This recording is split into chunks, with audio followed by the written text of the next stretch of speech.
Bismillahirrahmanirrahim. Assalamualaikum warahmatullahi wabarakatuh. Selamat pagi, siang, sore, malam Bapak Ibu Guru semuanya. Perkenalkan, saya Rizky Musampa dari SD Negeri 1 Bengle, Kabupaten Boyolali.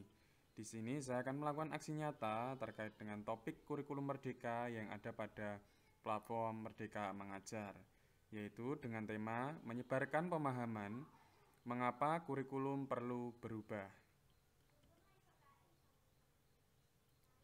Nah, hari ini kita akan belajar tentang yang pertama, pemahaman kurikulum dan pembelajaran, murid sebagai pusat pengembangan kurikulum, kemudian pembelajaran berdasarkan prinsip pembelajaran paradigma baru, dan struktur pembelajaran mendorong murid merdeka belajar.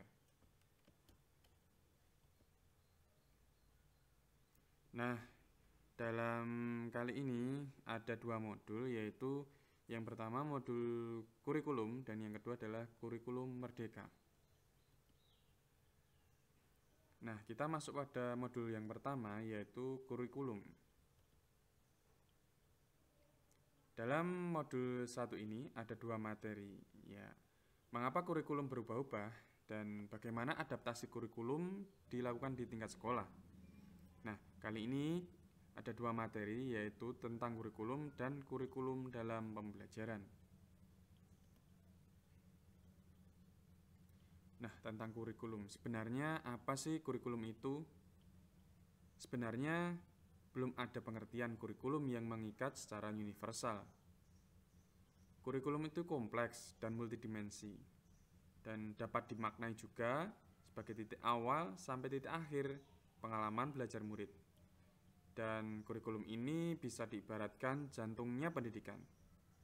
Kalau jantungnya bermasalah, peredaran darah tidak akan lancar. Nah, ini diibaratkan sebagai jantung pendidikan. Ada 4 komponen dalam kurikulum, yaitu ada tujuan, konten, metode atau cara, serta evaluasi. Tetapi pada umumnya beberapa negara mengklasifikasikan menjadi 3 komponen saja, yaitu tujuan pembelajaran atau konten, panduan pedagogi, dan panduan asesmen. Komponen tersebut digunakan untuk mendesain kurikulum dan pembelajaran berdasarkan murid. Dengan begitu, sangat jelas bahwa murid menjadi core atau inti dari kurikulum itu sendiri. Kurikulum berperan sebagai pedoman dan acuan kita dalam pembelajaran. Maka, fungsi kurikulum bagi guru adalah untuk memandu dalam proses belajar murid.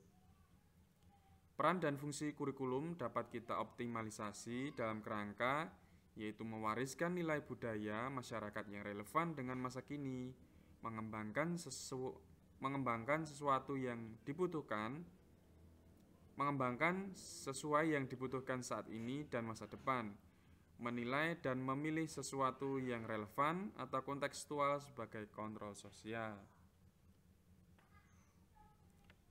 Nah, ini adalah proyeksi pendidikan menurut OECD 2023. Tidak hanya berfokus pada kognitif, sikap, dan psikomotorik, tetapi dilengkapi dengan kompetensi, value, atau nilai. Nah, di sini ada sebuah siklus, yaitu antisipasi, aksi, dan refleksi sebagai untuk jalan menuju pembelajar sepanjang hayat. Nah, salah satu caranya dengan proses pembelajaran inquiry atau menekankan pada rasa ingin tahu sebagai dorongan belajar. Nah, di sini ada 6 aksi atau tindakan yang akan merefleksikan di sini sebagai langkah-langkah pembelajaran inquiry, yaitu rasa ingin tahu, kemudian mencari tahu, kemudian memilih dan memilah, kemudian membuat koneksi, kemudian mengambil maknanya, dan yang terakhir adalah aksi atau tindakannya.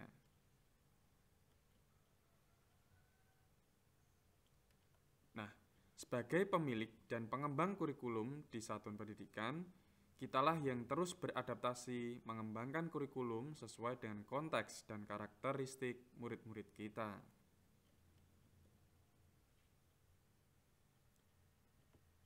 Kemudian, mengapa kurikulum perlu diubah? Yang pertama, karena menyesuaikan dengan perkembangan zaman. Zaman setelah penjajahan, zaman tahun 80-an, 90-an, kemudian sampai abad 21 pastinya berbeda. Maka dari itu, kurikulum perlu diubah untuk menyesuaikan perkembangan zaman. Kemudian juga menyesuaikan kebutuhan murid. Kebutuhan anak 2000-an, 2010, dan 2022 tentunya akan berbeda. Maka dari itu, kurikulum juga perlu diubah. Kemudian pada zaman sekarang, sulit dipisahkan dari media sosial. Anak-anak sangat sulit dipisahkan. Kemudian dapat dimanfaatkan untuk pembelajaran media sosial ini. Kemudian sejatinya kurikulum dirancang untuk murid.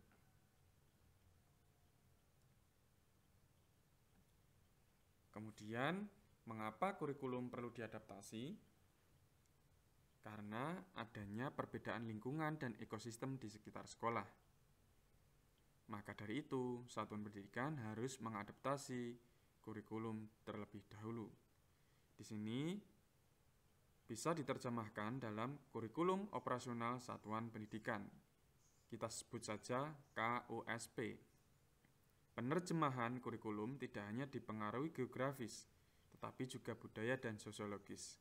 Tentunya berbeda ya kurikulum yang ada di sekitar perkotaan, pedesaan, pegunungan, kemudian di tepi pantai. Tentunya kurikulum menyesuaikan dengan konteksnya, geografisnya, serta budayanya. Kemudian kerangka dasar kurikulum yaitu ada tujuan pendidikan nasional, profil pelajar Pancasila, struktur kurikulum, prinsip pembelajaran dan asesmen, serta capaian pembelajaran.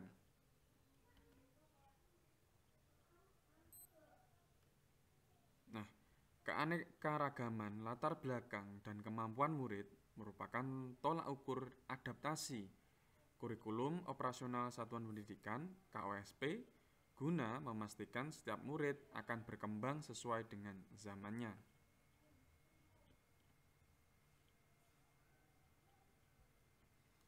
Kemudian kurikulum dalam pembelajaran. Kurikulum dapat berubah dan beradaptasi sesuai kebutuhan dan kondisi satuan pendidikan. Nah, di sini Bapak Ibu guru juga dapat melakukan survei ekstrakurikuler. Sebelum memberikan ekstrakurikuler, kita dapat memberikan survei apa yang dibutuhkan anak-anak ini nantinya.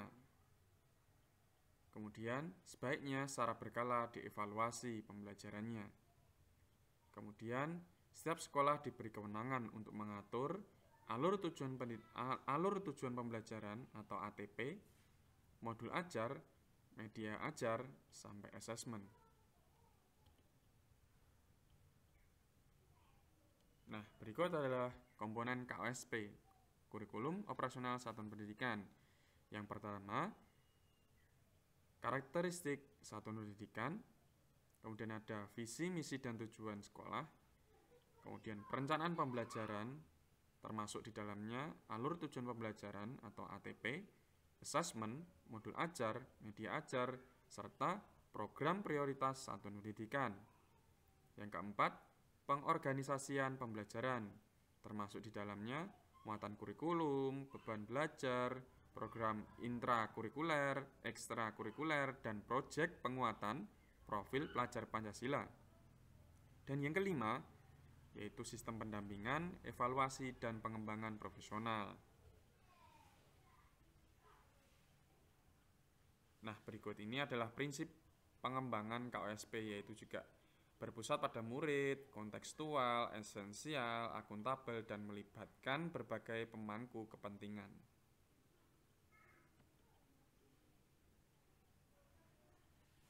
Dokumen kurikulum operasional satuan pendidikan sangat dinamis dan mengikuti perubahan dan kebutuhan.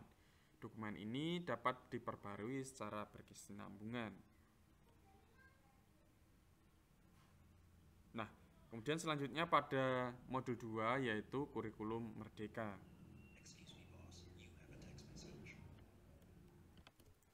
Nah, pada modul 2 ini ada 3 materi.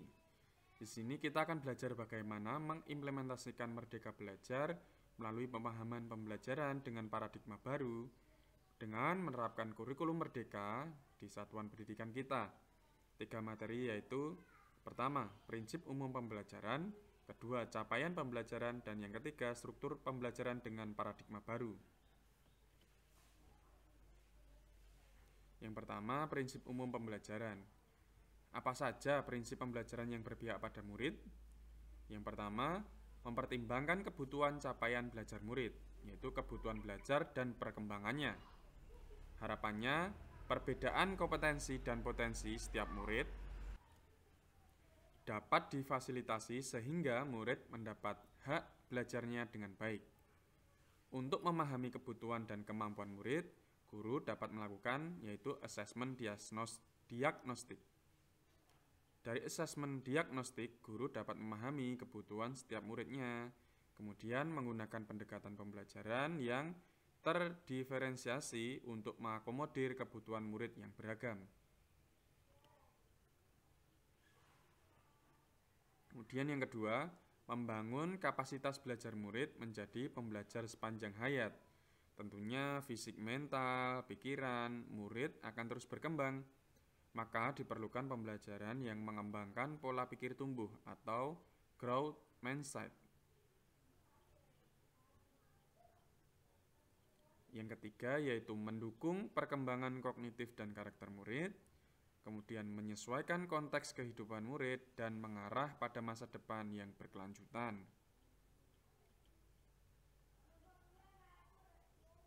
Nah, jadi dengan 5 prinsip pembelajaran paradigma baru tersebut, guru dan satuan pendidikan diharapkan dapat menciptakan lingkungan pembelajaran yang mendukung beragamnya kebutuhan bakat, minat, dan potensi murid.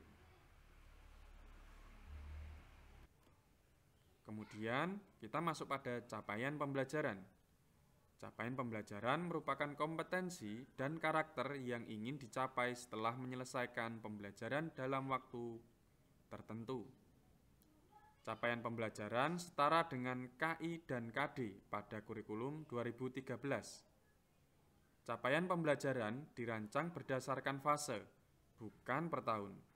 Satu fase memiliki rentang 1-3 tahun. Murid dan guru punya waktu yang lebih leluasa untuk mengembangkan kompetensi dan memperdalam pemahaman.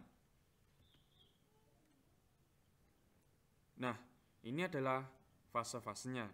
Yang pertama ada fase pondasi atau PAUD, kemudian fase A yaitu kelas 1 sampai 2 SD, fase B kelas 3 sampai 4 SD, fase C kelas 5 sampai kelas 6 SD, fase D yaitu kelas 7 sampai kelas 9 SMP, fase E kelas 10 SMA, dan fase F yaitu kelas 11 sampai 12 SMA atau SMK.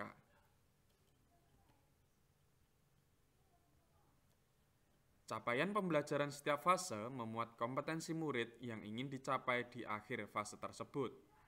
Misalnya, capaian pembelajaran fase A akan berakhir pada kelas 2 SD, sehingga murid memiliki waktu 2 tahun untuk menguasai kompetensi yang ada dalam capaian pembelajaran di fase A. Capaian pembelajaran memuat 2 hal utama, yaitu kompetensi inti dan konten esensial, yang mendorong proses pembelajaran yang mendalam pada murid. Pada fase SD, yaitu masih anak-anak berpikir konkret, sampai ke fase SMA, yaitu menjadi abstrak. Tahapan pembelajaran disesuaikan dengan 4 tahapan perkembangan kognitif anak menurut Piaget. Yang pertama yaitu tahapan sensori motor atau 0-2 tahun. Di sini bayi mengembangkan pemahaman tentang dunia melalui pengalaman melihat, mendengar, menggapai, juga menyentuh. Kemudian tahapan praoperasional yaitu 2-7 tahun. Ketika anak masuk 2-7 tahun, anak mulai mempresentasikan dunianya dengan kata dan gambar. Mereka mulai menggunakan bahasa serta gambar simbol untuk menggambarkan suatu konsep yang konkret. Tahapan operasional konkret yaitu 7-11 tahun. anak mulai dapat berpikir secara logis yang dapat diterapkan dan untuk memecahkan masalah yang konkret. Anak memiliki kemampuan untuk mengurutkan, mengklasifikasikan, dan menganalisis. Tahapan operasional formal, yaitu 11 tahun ke atas.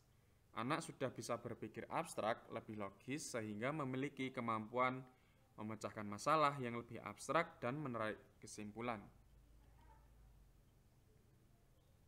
Selain menggunakan teori Piaget, konsep dasar penyusunan capaian pembelajaran juga menggunakan teori belajar konstruktivisme, yaitu teori yang memandang bahwa belajar merupakan proses membangun pengetahuan baru dan dilakukan secara sendiri oleh murid. Nah, berikut ini adalah proses belajar dalam mencapai capaian pembelajaran. Ini salah satu contoh siklus inquiry. Yang pertama, rasa ingin tahu, kemudian mencari tahu, kemudian memilih, memilah, kemudian membuat koneksi, mengambil makna, dan mengambil aksi atau tindakan.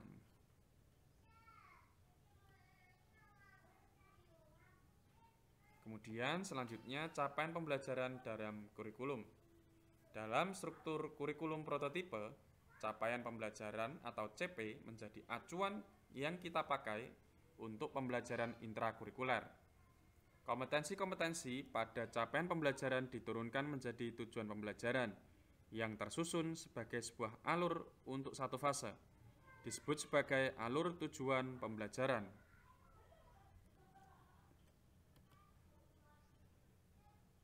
Kemudian kita menyusun rencana dan strategi pembelajaran atas dasar ATP tersebut.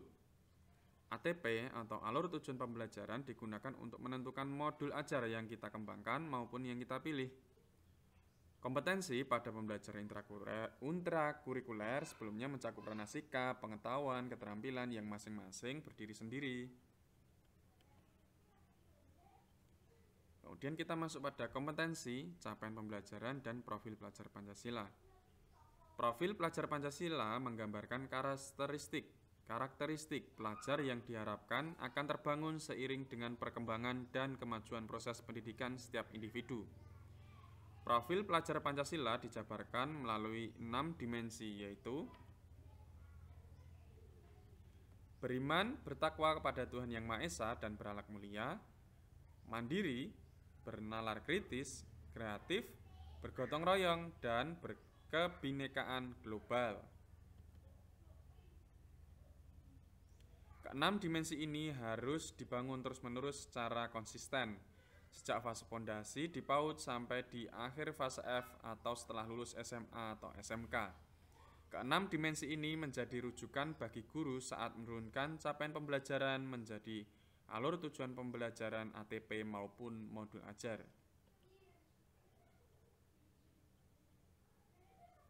Kemudian struktur pembelajaran dalam kurikulum merdeka. Pembelajaran dengan paradigma baru, yaitu upaya untuk menumbuhkan pembelajar sepanjang hayat yang sesuai dengan profil pelajar Pancasila. Pembelajaran dengan paradigma baru dilaksanakan dengan kurikulum prototipe atau kurikulum merdeka yang memuat program intrakurikuler, ekstrakurikuler, dan program penguatan profil pelajar Pancasila. Intrakurikuler berisi muatan atau mata pelajaran dan muatan tambahan lainnya seperti muatan lokal.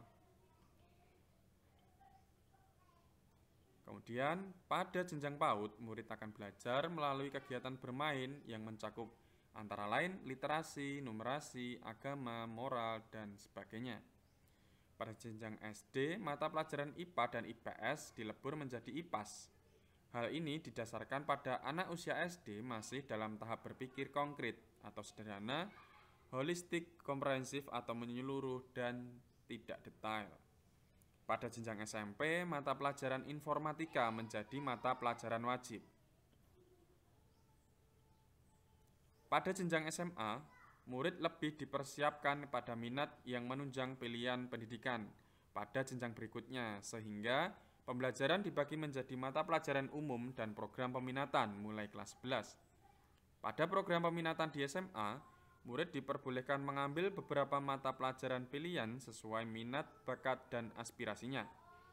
Pada jenjang SMK, sekolah dapat mengambil kelompok mata pelajaran vokasi dan prakarya yang berkolaborasi dengan masyarakat atau industri sekitar.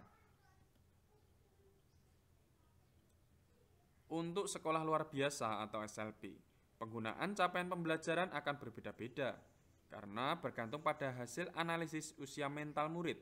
Karena meskipun usia kronologisnya sama, tapi bisa saja usia mentalnya berbeda.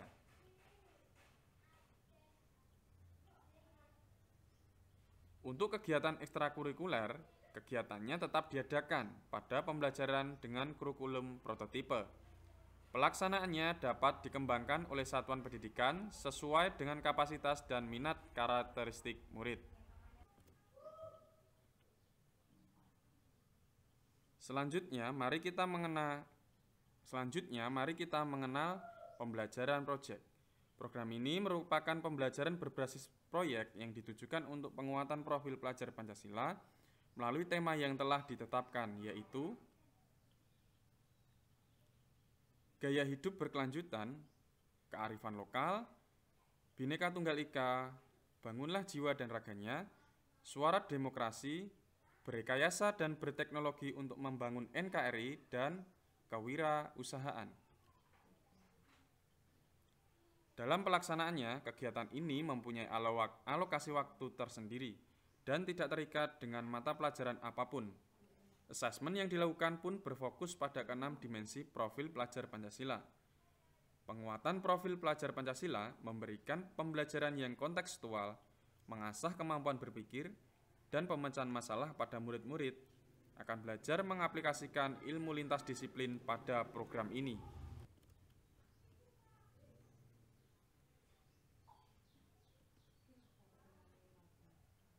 Sekarang kita bahas tentang asesmen. Sebenarnya apa itu? Asesmen merupakan proses pengumpulan dan pengolahan informasi untuk mengetahui kebutuhan belajar, perkembangan, dan pencapaian hasil belajar. Kita mempunyai kewenangan untuk merancang dan menentukan teknik dan waktu pelaksanaan asesmen sesuai dengan kondisi dan kebutuhan. Dalam hal ini, asesmen berperan memberikan informasi sebagai umpan balik bagi guru murid dan orang tua agar dapat membantu mereka dalam menentukan strategi pembelajaran. Selanjutnya juga menjadi bahan refleksi untuk meningkatkan mutu pembelajaran. Dengan demikian, asesmen yang dilakukan di kelas bukan hanya memberikan data perkembangan belajar murid, tetapi juga upaya untuk terus meningkatkan kualitas pembelajaran. Ini akan dipelajari lebih lanjut pada topik asesmen.